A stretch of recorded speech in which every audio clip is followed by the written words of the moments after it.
সাংবাদিক সম্মেলনে এখন আপনাদের সামনে বক্তব্য পেশ করছেন সংগঠনের সম্মানিত সেক্রেটারি জেনারেল, সাবেক এমপি, সদ্য কারামুক্ত জননন্দিত নেতা জনাব অধ্যাপক মিয়া গোলাম পরওয়ার। বিসমিল্লাহির রহমানির রহিম। আলহামদুলিল্লাহি রাব্বিল আলামিন। আসসালাতু ওয়াসসালামু আলা সাইয়্যিদিল মুরসালিন ওয়া আলা আলিহি ওয়া সাহাবিহি আজমাইন। প্রিয় সাংবাদিক বন্ধুগণ ও সংগ্রামী দেশবাসী, আসসালামু আলাইকুম ওয়া রাহমাতুল্লাহি ওয়া বারাকাতুহু। আমরা অত্যন্ত দুঃখ ভারাক্রান্ত হৃদয়ে আপনাদের সামনে হাজির হয়েছি। আপনারা ইতিমধ্যেই অবগত হয়েছেন, বাংলাদেশের শিক্ষা প্রতিষ্ঠান সহ সমগ্র বাংলাদেশ আজ রক্তে রঞ্জিত। বাংলাদেশের ছাত্র সমাজের শিক্ষা জীবন আজ অনিশ্চয়তার মাঝে উপনীত। ইতিমধ্যেই ঢাকা বিশ্ববিদ্যালয় সহ বাংলাদেশের সকল শিক্ষা প্রতিষ্ঠান বন্ধ করে দেওয়া হয়েছে। ছাত্ররা হল ছেড়ে দিতে বাধ্য হয়েছে। এই পরিস্থিতিতে আজ আমরা আপনাদের সামনে উপস্থিত হয়েছি। আপনারা সকলেই জানেন, বেশ কিছুদিন যাবৎ সরকারি চাকরিতে বিদ্যমান কোটা ব্যবস্থা সংস্কারের দাবিতে দেশের ছাত্র সমাজ শান্তিপূর্ণভাবে তাদের দাবি আদায়ের আন্দোলন চালিয়ে যাচ্ছে। সরকার প্রথম থেকেই ছাত্র সমাজের আন্দোলনকে তুচ্ছ তাচ্ছিল্য করে অবজ্ঞা প্রদর্শন করে আসছে।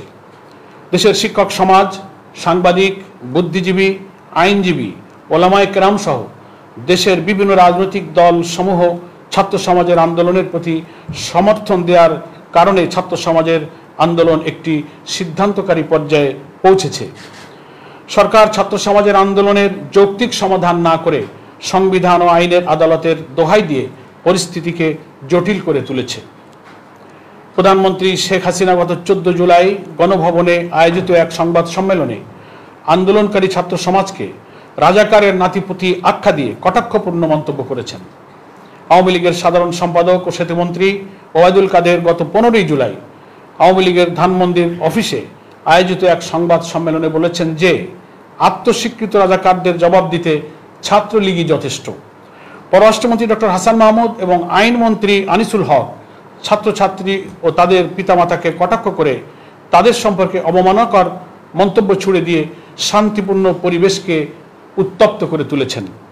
প্রিয় দেশবাসী ও সাংবাদিক বন্ধুগণ, প্রধানমন্ত্রী ও সরকারের অন্যান্য মন্ত্রীদের এই উস্কানিমূলক বক্তব্যের পর সারা দেশে আওয়ামী লীগ, ছাত্রলীগ, যুবলীগ, স্বেচ্ছাসেবক লীগ ও রাষ্ট্রের আইন শৃঙ্খলা বাহিনী গত 16 জুলাই দেশব্যাপী আন্দোলনকারী ছাত্র সমাজের উপর সশস্ত্র হামলা চালায়। পুলিশের উপস্থিতিতে ছাত্রলীগ ও বহিরাগত আওয়ামী সন্ত্রাসীরা আগ্নেয়াস্ত্র, হকি স্টিক, ছোরা, রামদা, লোহার রড সহ নানা অস্ত্রে সজ্জিত হয়ে আন্দোলনরত ছাত্রছাত্রীদের উপর হামলা চালিয়েছে। ঢাকা বিশ্ববিদ্যালয় ক্যাম্পাসে অন্তত 5 জন যুবককে পিস্তল দিয়ে গুলি ছুড়তে দেখা গিয়েছে। প্রথম আলো 16/7/2024।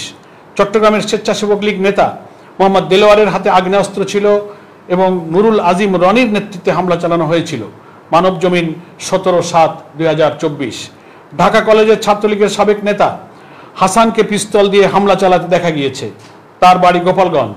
যুগান্তর 17/7/2024। বিভিন্ন সংবাদপত্র ও টিভি চ্যানেলে প্রকাশিত ছবিতে ছাত্রলীগ ও বহিরাগত আওয়ামী লীগ সন্ত্রাসীদেরকে আন্দোলনরত ছাত্রছাত্রীদের উপর আগ্নেয়াস্ত্র হাতে হামলা চালাতে দেখা গিয়েছে এবং অনেককে তারা পিটিয়ে মাটিতে ফেলে পদদলিত করার দৃশ্য গণমাধ্যমে প্রকাশিত হয়েছে। ঢাকা মেডিকেল কলেজ হাসপাতালে চিকিৎসাধীন আহত ছাত্রছাত্রীদের উপর ছাত্রলীগের সন্ত্রাসীরা হামলা চালিয়েছে। সরকারের মন্ত্রীদের উস্কানির কারণেই গত 15 ও 16 জুলাই সারা দেশে পুলিশের উপস্থিতিতে ছাত্রলীগের সন্ত্রাসীরা সন্ত্রাসী তাণ্ডবতা চালিয়েছে। শিক্ষাঙ্গনে বর্তমানে যে পরিস্থিতি বিরাজ করছে তার জন্য মূলত সরকারই দায়ী। প্রিয় দেশবাসী, আমরা অত্যন্ত উদ্বেগের সাথে ছাত্র সমাজের উপর আওয়ামী সন্ত্রাসীদের নির্মম এই আক্রমণ পর্যবেক্ষণ করছি। দেশবাসী বিভিন্ন ভিডিও ফুটেজে দেখেছেন রংপুর রোকেয়া বিশ্ববিদ্যালয়ের ইংরেজি বিভাগের ছাত্র আবু সাইদকে গুলি করে পুলিশ ঠান্ডা মাথায় কিভাবে হত্যা করেছে। এই হত্যাকাণ্ডের দৃশ্য জাতীয় দৈনিকে ও বিভিন্ন সামাজিক গণমাধ্যমে ব্যাপকভাবে প্রচারিত হয়েছে। ছাত্রলীগের সন্ত্রাসীরা ঢাকা, চট্টগ্রাম, রংপুর সহ সারা দেশ সাধারণ ছাত্রদের রক্তে রঞ্জিত করেছে। তাদের আক্রমণে 7টি তরতাজা প্রাণ অকালে ঝরে পড়েছে। দেশের ছাত্র সমাজের এই রক্তদান গোটা বিশ্ববাসীকে হতবাক করেছে। জাতিসংঘ সহ বিশ্বের কয়েকটি গণতান্ত্রিক দেশ ও মানবাধিকার সংগঠন ও প্রতিষ্ঠান এই নির্মম হত্যাকাণ্ড ও নৈরাজ্যের বিরুদ্ধে উদ্বেগ প্রকাশ করেছে। আমরা বাংলাদেশ জামাত ইসলামীর পক্ষ থেকে এই হত্যাকাণ্ডের তীব্র নিন্দা ও প্রতিবাদ জানাচ্ছি। মূলত সরকারের মন্ত্রীদের বক্তব্যের পরেই এই হত্যাকাণ্ড সংঘটিত হয়। সুতরাং সরকারের মন্ত্রীগণ এই হত্যাকাণ্ডের দায় দায়িত্ব এড়াতে পারে না। গতকাল সন্ধ্যায় প্রধানমন্ত্রী জাতির উদ্দেশ্যে যে বক্তব্য দিয়েছেন তাতে ছাত্র সমাজের যৌক্তিক দাবি সমাধানের কোনো দিক নির্দেশনা খুঁজে পাওয়া যায়নি, বরং তিনি তার বক্তব্যে উল্লেখ করেছেন যে প্রকৃত উস্কানিদাতাদের শনাক্ত করে আইনের আওতায় এনে কঠোর ব্যবস্থা গ্রহণ করবেন।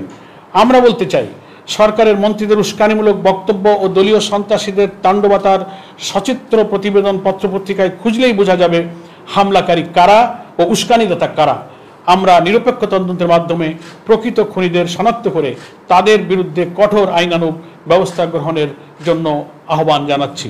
প্রিয় দেশবাসী, সরকার আন্দোলনরত ছাত্র সমাজের উপর হামলার পাশাপাশি তাদের শিক্ষা জীবন নিয়ে ছিনিমিনি খেলছে। ইতিমধ্যেই দেশের সকল শিক্ষা প্রতিষ্ঠান বন্ধ ঘোষণা করা হয়েছে। শিক্ষা প্রতিষ্ঠান বন্ধ করে ছাত্রদেরকে জোর করে হল থেকে বের করে দিয়ে সমস্যার সমাধান করা যাবে না। আমরা স্পষ্ট বলতে চাই, ছাত্র সমাজের দাবির যৌক্তিক সমাধানের মাধ্যমেই বর্তমান সংকটের সমাধান হতে পারে, কিন্তু সরকার তা না করে গোটা ছাত্র সমাজের শিক্ষা জীবনকে অনিশ্চয়তার মাঝে ঠেলে দিয়েছেন। সরকারের এই হঠকারী সিদ্ধান্ত জনগণ কিছুতেই মেনে নিতে পারে না। একটি দায়িত্বশীল সংগঠন হিসেবে দেশের বিদ্যমান এই পরিস্থিতিতে আমরা বাংলাদেশ জামাত ইসলামীর পক্ষ থেকে তাই নিম্নোক্ত আহ্বান জানাচ্ছি। ১. ৭ জন ছাত্র হত্যাকাণ্ডের সাথে সংশ্লিষ্ট খুনিদেরকে অবিলম্বে গ্রেফতার করে তাদের বিরুদ্ধে কঠোর আইনানুগ ব্যবস্থা গ্রহণ করতে হবে। ২.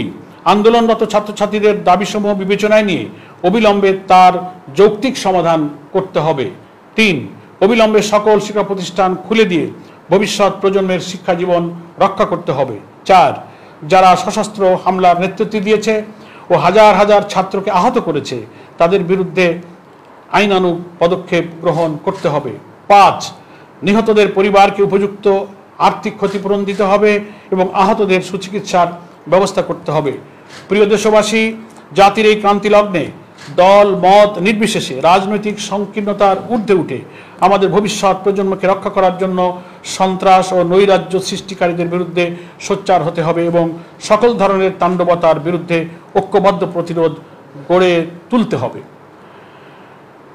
বৈষম্য বিরোধী চলমান এই শান্তিপূর্ণ ছাত্র আন্দোলনের প্রতি আমরা পূর্ণ সমর্থন ঘোষণা করছি এবং দেশবাসীকে তাদের পাশে দাঁড়ানোর জন্য উদাত্ত আহ্বান জানাচ্ছি। এতক্ষণ ধৈর্য ধরে আমার বক্তব্য শোনার জন্য আমি আপনাদের সবাইকে আন্তরিক ধন্যবাদ জানাচ্ছি। আল্লাহ হাফেজ। বাংলাদেশ জিন্দাবাদ। বাংলাদেশ জামাত ইসলামী জিন্দাবাদ। সম্মানিত সাংবাদিক বন্ধুগণ, গত 15-16 জুলাই, সেই সাথে গতকাল 17 জুলাই ঢাকা বিশ্ববিদ্যালয় সহ সারা বাংলাদেশের শিক্ষা প্রতিষ্ঠানে সরকার রাষ্ট্রের আইন শৃঙ্খলা বাহিনীর মাধ্যমে যে তাণ্ডবতা চালিয়েছে তার প্রেক্ষিতে এতক্ষণ সাংবাদিক সম্মেলন আপনাদের সামনে বক্তব্য পেশ করলেন সংগঠনের সম্মানিত সেক্রেটারি জেনারেল সাবেক এমপি অধ্যাপক মিয়া গোলাম পরোয়ার। সবাইকে ধন্যবাদ জানিয়ে সাংবাদিক সম্মেলনের কাজ এখানে সম্মত ঘোষণা করছি। আল্লাহ হাফেজ। বাংলাদেশ জিন্দাবাদ। বাংলাদেশ জামাত ইসলামী জিন্দাবাদ। আসসালামু আলাইকুম ওয়া রাহমাতুল্লাহি ওয়া বারাকাতুহু।